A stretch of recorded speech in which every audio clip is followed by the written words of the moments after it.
Welcome, my friends. I just did my second interview since arriving in the Middle East, and it was absolutely fantastic. Michelle is a friend of mine. We were able to dive into some subjects that I think are going to be quite illuminating for you, and her story of healing is really quite remarkable.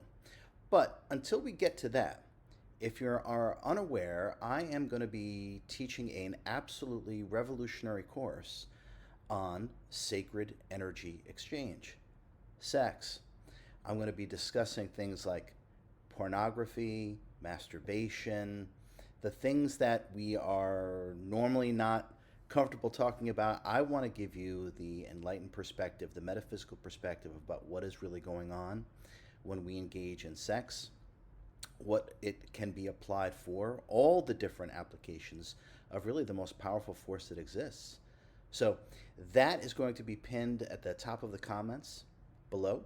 So if you want to learn more about sex and ways and things that you've never heard before, sign up. That class is going to start towards the end of November. But until then, enjoy this great interview that I did with Michelle. I'll see you soon.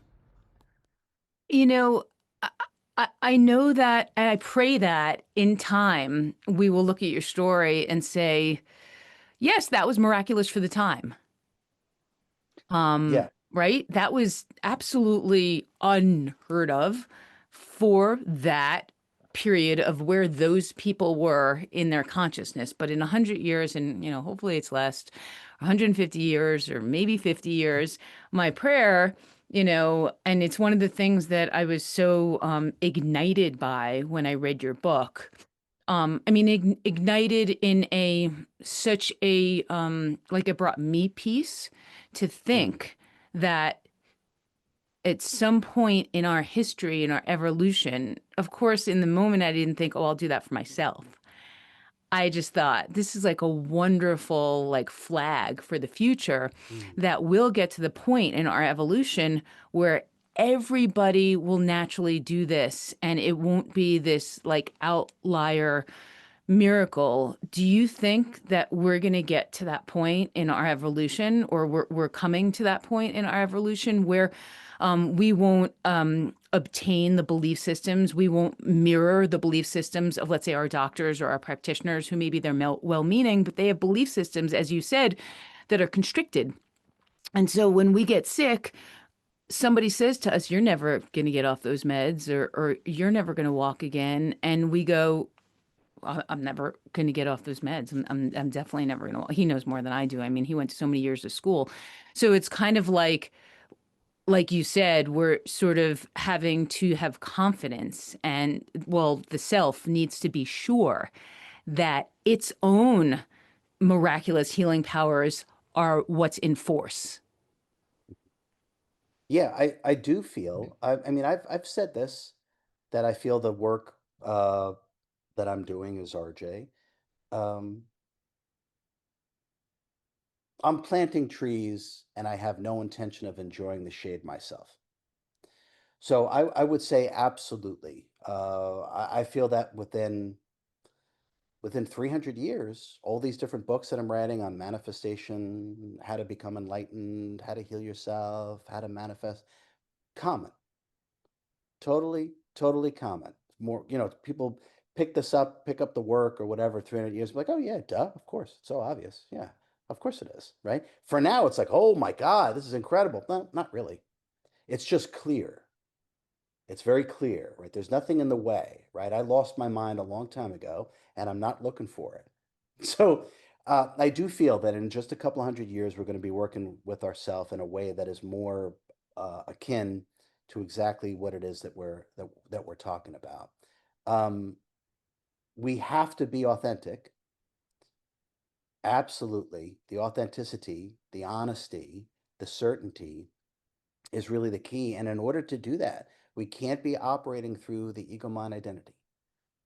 So it's always gonna come down to authenticity or inauthenticity, because only the power is only in authenticity. And so when we're authentic, when we're who and what we really are, there's nothing the self can't do. It's a fractal of God. And last I checked, God's not lacking anything. Neither are we. Now, the mind, the conditioned mind, is always in a state of lack, but we're the awareness of that mind. We're not that mind, we're the awareness of that mind. And when we stop identifying with the machinations of that mind, we'll start to reside within and as the self. And that's where the peace will come. And we'll start to realize that this self that we're just talking about now is whole and complete. What that means is that the healing is already in there.